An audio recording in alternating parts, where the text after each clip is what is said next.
ဒါလေးတွေကတော့ Fashion Illustration သင်တန်းသူကိုယ်တိုင်ဆွဲထားတဲ့လက်ရာလေးတွေပေါ့နော်။သူတို့10ချိန်လောက်သင်ပြီးသွားပြီဆိုတော့ဒါလေးတွေအကုန်လုံးတော့technique ပိုင်းပေါ့နော်။အများစုကတော့သင်ပြီးသွားပြီ။ဆိုတော့ဒါပိတ်စလေးတွေခြယ်ခိုင်းထားတယ်ပေါ့နော်။စချင်း Day 1 ကတော့အမတို့ Color Theory basic drawing တွေပေါ့နော်ရှင်းပြတယ်။ပြီးတော့မှဒါလေးတွေပေါ့နော်ဒီ figure drawing တို့ရှေ့ချမ်းပုံနောက်ချမ်းပုံပြီးပြီဆိုရင် runway ပုံတို့ဒီလိုမျိုး position လေးတွေသင်တယ်။ပြီးပြီဆိုရင်ဒီအိမ်စာလေးတွေအများကြီးပေးတာဆိုတော့ဒီအိမ်စာလေးတွေကိုစစ်တယ်။လက်အလေ့ကျင့်ရအောင်လို့ဒီလိုမျိုး basic drawing ကအစသင်ပေးတာပါ။ပြီးဆိုလက်ပုံတို့ခြေထောက်ပုံတို့မျက်နှာပုံတို့အဲ့ဒါလေးတွေအများကြီးဆွဲရတယ်။ဒါလေးဆိုအိမ်စာစစ်နေတာပေါ့နော်။အိမ်စာစစ်နေရင်းနဲ့မှလိုအပ်တဲ့ဟာလေးတွေပြန်ပြောပြန်ပြင်ပြန်မျိုးလေ့ကျင့်အဲ့လိုမျိုးလေးများများလေးလေ့ကျင့်တော့မှတတ်တာပါ။ဒါလေးကသူကအချိန်တော့ပေးရတယ်အချိန်ပေးပြီးတက်ရတယ်အိမ်မှာလည်းအချိန်ပေးပြီးလေ့ကျင့်ရတယ်ဒီတန်းကအဲ့ဒါမှလက်ကကျင့်သားရပြီးတော့မှဆွဲတတ်မှာပါပြီးရင်မတို့ color theory ကိုသင်ပေးတယ်ပေါ့နော် color theory သင်ပြီးတော့မှစက်တအောင်သင်ပေးတယ်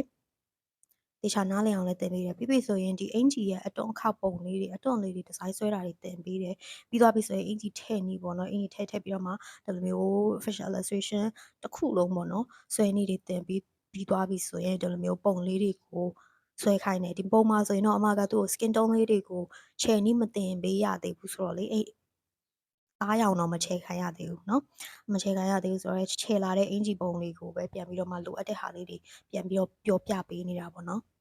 ဆိုတော့သူဆိုလဲအဝေးကနေလာပြီးတော့တက်ရတာဖြစ်တဲ့အတွက်တစ်ရက်ကို2ချိန်ယူရပေါ့နော်2ချိန်ယူပြီးတော့မှတက်တာပေါ့နော်တကယ်၍အိမ်စာများများမလေ့ကျင့်နိုင်ဘူးဆိုတဲ့လူတွေအတွက်ကကြောက်တစ်ပတ်ကို2ချိန်ပေါ့နော်တစ်ရက်ထဲနဲ့တက်လို့ရတယ်များများလေ့ကျင့်နိုင်တယ်ဆိုရင်တစ်ရက်ကို2ချိန်3ချိန်ပေါ့နော်ဇက်တိုက်တက်လို့ရတယ်တက်ပြီးတော့မှအိမ်မှာများများလေ့ကျင့်ခဲ့အဲ့လိုလဲလုပ်လို့ရတယ်ကိုတက်နိုင်သလောက်ပေါ့နော်လေ့ကျင့်ခင်မယ်ဒီပုံမှာဆိုရင်အမဒီပုံတွေကိုပေါ့နော်လိုအပ်တဲ့ဟာလေးတွေအကုန်လုံးပြန်ပြီးတော့အမားပြင်ခိုင်းထားတာတွေပေါ့နော်ဒါလေးတွေဆိုရင်သူ့ကို basis လေးတွေသင်ပြီးတော့သူ့ကိုဆွဲခိုင်းလိုက်တာသူဆွဲလာတာပေါ့နော်ဆွဲလာတာလေးတွေသူစိတ်တိုင်းကျဆွဲလာတာတွေလည်းရှိတယ်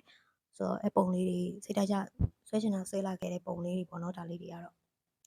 ဒါကတော့သင်ရိုးလေးပါပိတ်စဆိုရင်ပဲပိတ်စဆိုရင်ဘယ်လိုမျိုးခြေရမလဲအယောင်လေးတွေပေါ့နော်နောက်ပြီးပေပတ်တွေဘယ်လိုကားမလဲဘယ်လိုဖောင်းမလဲဘယ်လိုတိမ်သွားမလဲအဲ့ဒါတွေကအစသင်ပေးတယ်နောက်ပြီးတော့အယောင်ချဲတဲ့အချိန်မှာလည်းပိတ်စအနှိုးရည်နေနောက်ပြီးအလဲမောင်လေးနောက်ပြီးတော့ပိတ်စ texture ချောအပြောင်းပေါ်မူတည်ပြီးတော့အလဲမောင်ပေါ်မူတည်ပြီးတော့လဲဆွဲရတယ်နောက်ပြီးတော့ water color နဲ့လည်းခြယ်နည်းလဲသင်ပေးသလိုဒီလိုမျိုးfabric print design တွေပေါ့နော် fabric design တွေလည်းသင်ပေးတယ်10ချိန်ပဲသင်ပေးရသေးတာဆိုတော့ယောက်ျားလေးဝတ်တွေကလေးဝတ်တွေတော့မပါသေးဘူးမိန်းကလေးဝတ်ကိုပဲဒီ basic drawing တွေပိတ်စတွေနောက်ပြီးတော့မိန်းကလေးဝတ်ဒီလိုမျိုး design တွေပေါ့နော်မျိုးစုံနောက်ပြီးတော့မျက်နှာဆွဲနည်းတွေဖနက်တွေအိတ်တွေအဲ့ဒါတွေအကုန်လုံးသင်ပေးထားတယ်ဒီ fashion illustration basic to advanced တစ်ခုတည်းနဲ့တင် basic ကနေပြီးတော့ advanced level ထိပေါ့နော်မိန်းကလေးဝတ်တွေရောယောက်ျားလူဝတ်တွေရောအကုန်လုံးစုံလင်နေအောင်တက်မြောက်သွားမှာဖြစ်တဲ့အတွက်သင်တန်းတက်ချင်နေဆိုရင် fashion MD Y နဲ့86ကိုဆက်သွယ်ပြီးတော့မေးမြန်းစုံစမ်းလို့ရပါတယ်